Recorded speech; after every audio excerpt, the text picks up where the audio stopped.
about a couple of months ago, before the Joker film even came out, I predicted in a video I made that I thought that this film was going to be a masterpiece. I said that this film was going to be utterly fantastic. I thought and predicted that it would be very successful. And skipping forward a couple of months after it came out, the film is fantastic like I predicted. The film has been very successful, and has been so successful that it's now apparently broken box office records. Joker has broken a massive comic book movie record. Todd Phillips' Joker movie has reached yet another epic milestone. The Joaquin Phoenix-led film is now the most profitable comic book movie ever made. Yes, you read that correct. According to Forbes, within 5 weeks of its release, the movie has made $304.2 million in North America and $953 million worldwide. The movie had a $62.5 million budget, meaning that it has grossed 15.3 times more than its initial investment. Not bad at all. Phoenix's Joker has already surpassed big blockbusters like Venom, which earned $854 million with a $90 million budget in 2018,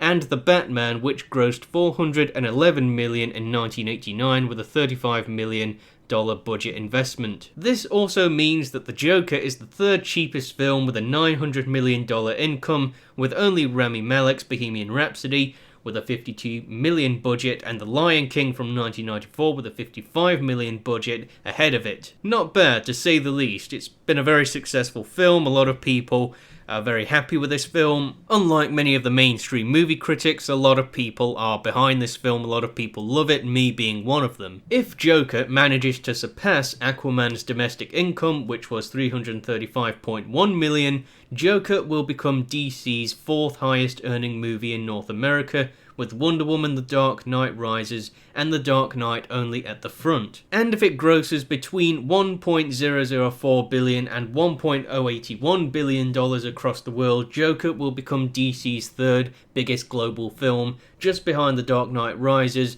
and Aquaman. So ever since this film was announced, before we got trailers and all we had was like little sneak peeks and just posters and all of that kind of stuff, I believe that marketing did play a huge part in this. Before the film even came out, it was very well known that it was going to be a very politically incorrect film. It was going to be a film that wasn't just going to pander to various left-wing politics and political ideologies, etc., like much of Hollywood does these days. It was a film that was just there to entertain the fans of the Joker, fans of Batman, in many ways just fans of comic book films in general, and that's why this film was so successful. So many people went to see it because it was a film made for the fans, unlike other certain action films that have came out as of late.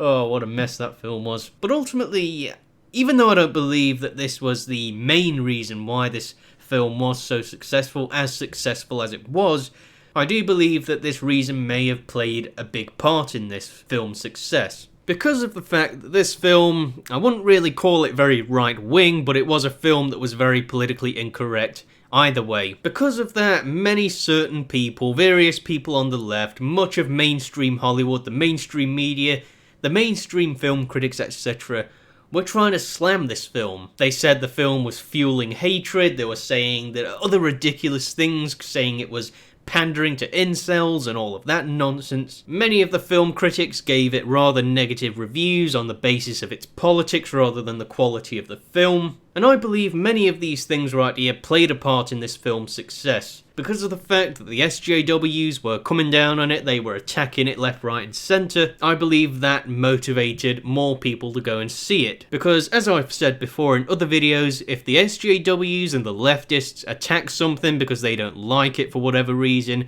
it's probably something good, it's probably something worth checking out. And that was exactly the case with The Joker. This is a film that you won't regret seeing. This is how these SJWs operate when it comes to things they don't like. They think because they attack it on social media, they think because they put some daft tweet up trying to virtue signal, calling it far right or whatever, that it will stop people going to see it, paying to go see this film. And it's been proven right here that that simply doesn't work, that their methods of trying to boycott films, etc., do not work. No matter how loud they scream, it seems to have not made much of a difference. This film has been successful regardless. and as a film that deserves to be successful with how good the film was. The last thing you should do is listen to the opinions of SJWs that attack everything that they perceive as right-wing or not politically correct. These SJW lunatics are the kinds of people that could watch a film like Mary Poppins and simply lose their minds and wet their nappies over it.